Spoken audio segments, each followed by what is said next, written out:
Hi,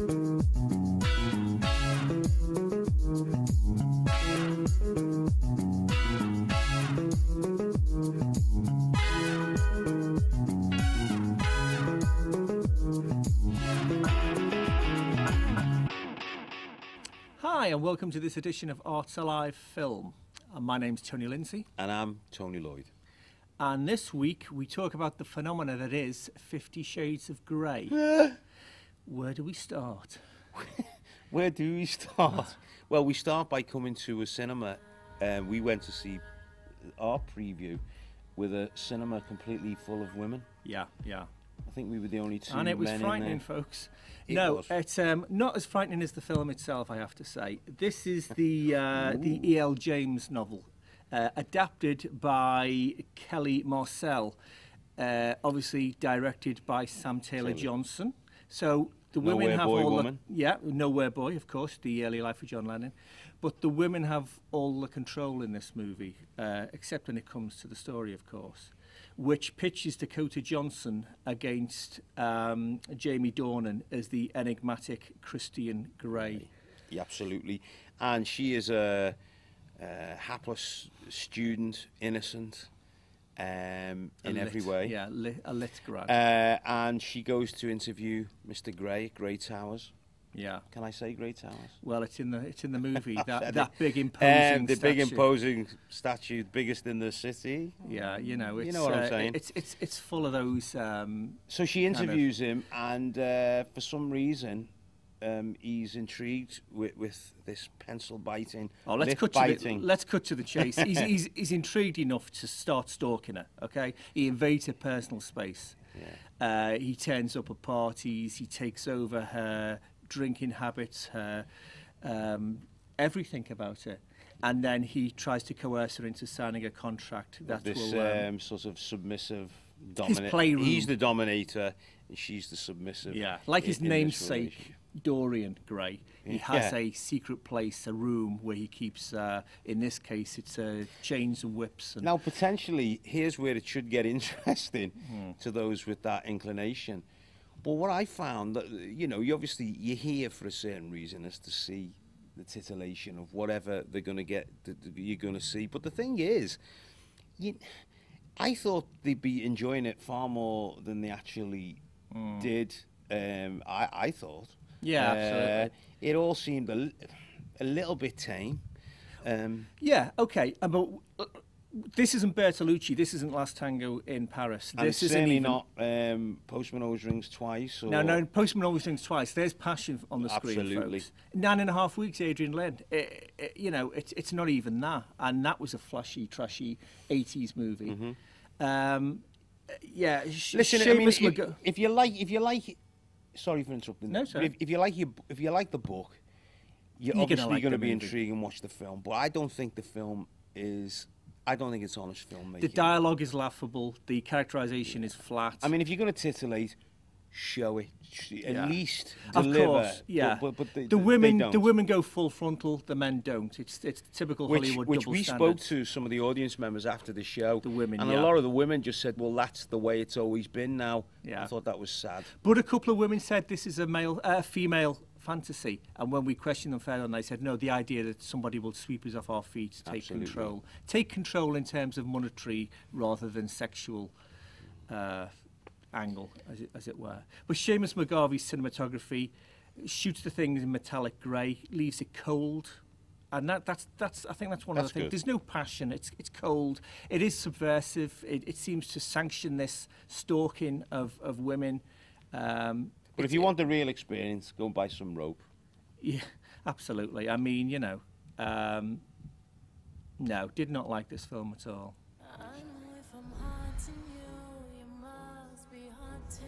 So, for those of us who don't want our sex too raunchy, there's always the classic, something like Breakfast at Tiffanys, which has been at a one-day showing of fact, but... Well, it is out on DVD, folks. Check it out, 1961, Blake Edwards. Classic, iconic role for Audrey Hepburn, Holly Golightly, the cafe socialite, her romance with Paul, played by George Peppard. Good George Peppard there, yeah. This is based on the novella, the famous novella by Truman Capote. But of course, the film being 1961, they couldn't go that far, that dark. A lot of it's hinted, isn't it? A lot of it's hinted. Yeah. The ideal Holly Golightly would have been Marilyn Monroe. Apparently, yeah, and the story goes that they had John Frankenheimer on to direct. I believe so. And Hepburn herself asked for him to be replaced because she didn't know of him. Yeah. And then Blake Edwards came in. Her most defining role, she thought one of her most difficult roles, but she pulls it off. It's become, as I say, iconic, hasn't it? And we got Moon River in there. We got Moon River. Henry Mancini's beautiful score, one of his best. Yeah. Blake Edwards on a roll in the 60s. This was pre-Pink Panther. Iconic images of New York. New York, the rain. Superb. Wet Cat. Nearly said the wrong thing. Well, you've got a performance on Mickey Rooney as Mr. Yunyoshi, the Japanese tenant upstairs, which even in its day was questionable. But that aside, you've got Buddy Ebsen, Martin Balsam, Patricia O'Neill is there. Great cast. Check it out, as I say, on DVD now for probably. It's a good Sunday afternoon movie. It is. It's a great Valentine classic. Yeah. Okay. While we're on the subject of fact, let's talk about Freehand, which is the great incentive. Yeah, the initiative for 13 to 25-year-olds. Where they're bringing in all manner of production. Yeah, it helps them develop their skills in areas such as filmmaking, management and digital art. Something I would have killed for when I was a munchkin. Take a look at this. Freehand Film Club is FACT's film club for 13 to 19-year-olds who've got a passion in film and creating film-related events. And recently we have been working on a pop-up film screening. So this is happening in March, on March the 21st. And the idea of the pop-up film screening is to take films out of the FACT building and into the community. So FACT and Freehand Film Club have been organising where this screening is going to be, what's going to be shown, and who it's going to be targeting. It's being held in Toxteth Town Hall, and it means that the whole family can come along and share in this event, in these screenings. So what we've got is 3 screenings on the day. We've got a family screening in the morning of a French film which was Oscar nominated called At Tiffanys.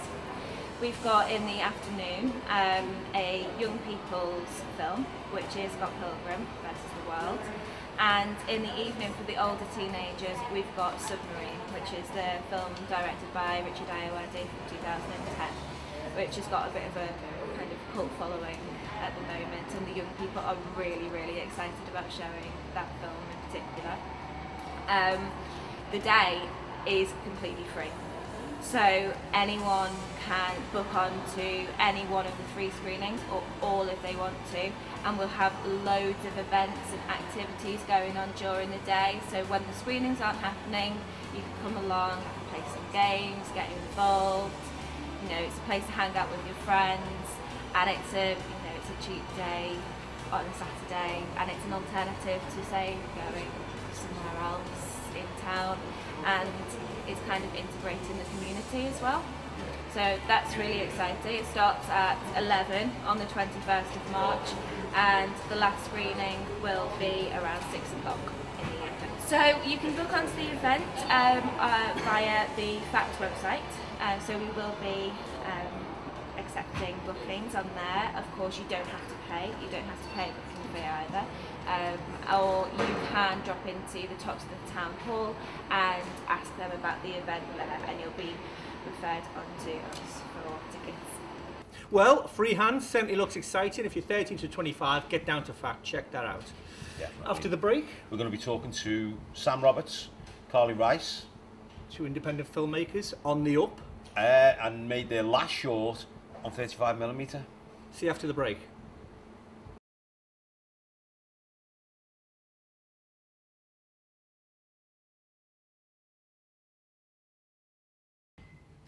Hi and welcome back to part 2 of Arts Alive Film, coming from the luxurious surroundings of the gallery here at Odeon Liverpool 1. So what's next, Tony? We have got an interview coming up now. Carlie Rice and Sam Roberts, two up-and-coming independent filmmakers in Liverpool, already making great strides. Take a look at this.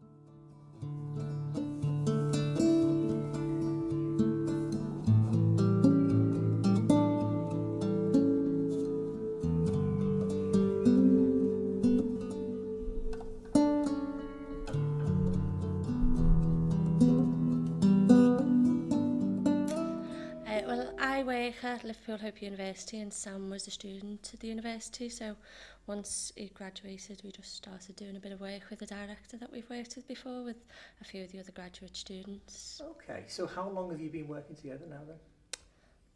Oh, it's 2013, I think, our first film, Yeah. which was Thomas Hartley, filmed in Chester, originally called The Ranter.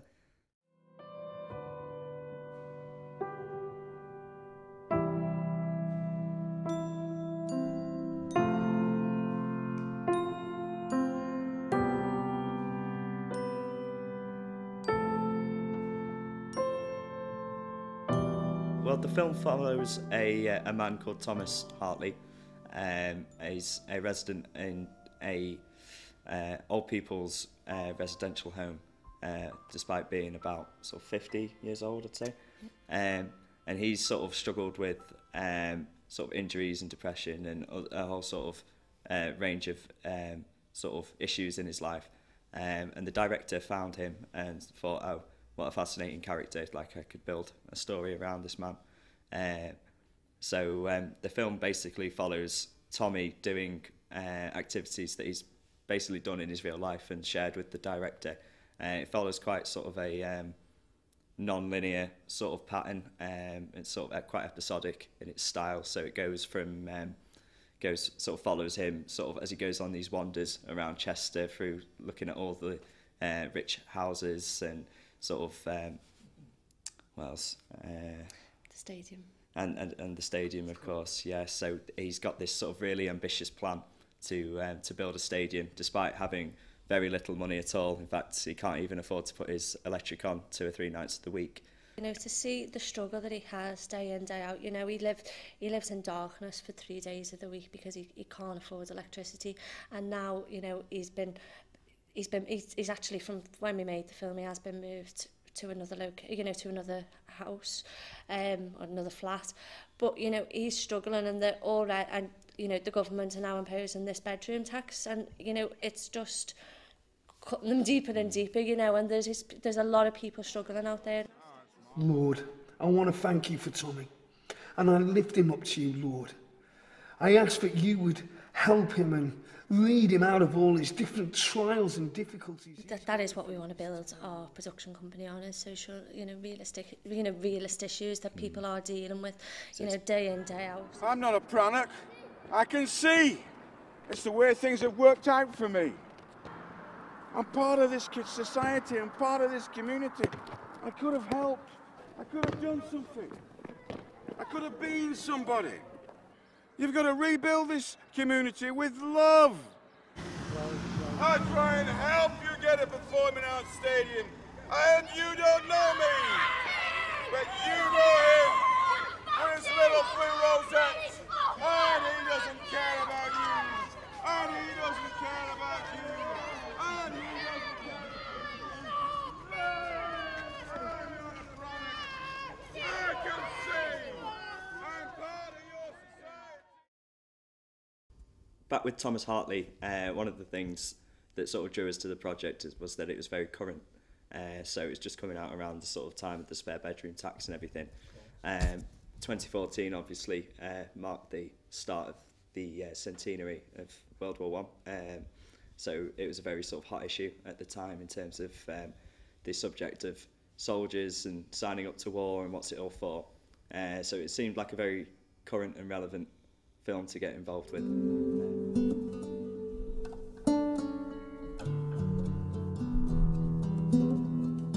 And I think it was a very good, contrast from the 4K film, from the 4K camera that we used for the last film, to then go to a 35mm film. I've never worked a 35mm film before, and neither is the director, and the DOP hadn't either. He's worked at 16mm. So it was something new for us all, and we are very aware with short films, everything can just, short films come and go, and we want to make short films that make people sit up and realise and look and think, wow.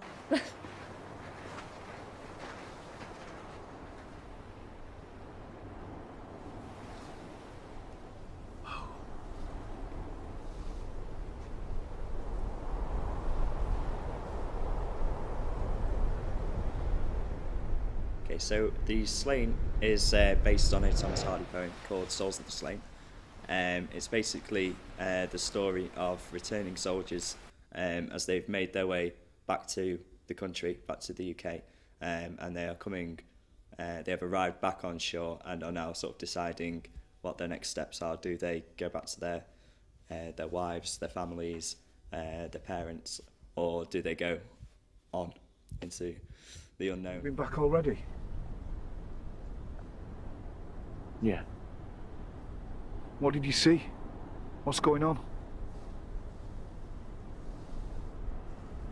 A lot of things. A lot's changed. Like what? Houses? Buildings? No. They haven't changed much. People? Oh, yes. These young lads are going out to war, and when they may never return. They're leaving a family, they're leaving friends, and they There's may a whole never different return. range of ages in the actors as well, so I think that gets across the sort of the seriousness of the amount of, and sort of the lack of sort of empathy for life lost really at war, because we've got like a really young sort of 16-year-old sort of looking lad, and then all the way up to sort of males in the sort of 50s. Okay. For a young lad, I can't work out. He's got a faraway stare. It's the same look you've seen in weak soldiers. Your daughter, she's happy, oblivious. She still thinks you're coming back. She's still young. Your wife's lost, I don't. Gone. She talks to herself a lot now. She wishes for the old arguments again. I heard her say that'd be better than the silence. Yeah, so we're getting it out to festivals at the moment, and we're also using it. What we do want to do really, our main aim is to eventually make a feature film, and we're hoping to get a feature film off the ground within the next few years. We've made 2 films now with Through Our Eyes Films. We've set this production company up, Through Our Eyes Films, and we've made 2 films in the last 2 years with another film in pre-production, and we're planning to shoot that late spring, early summer.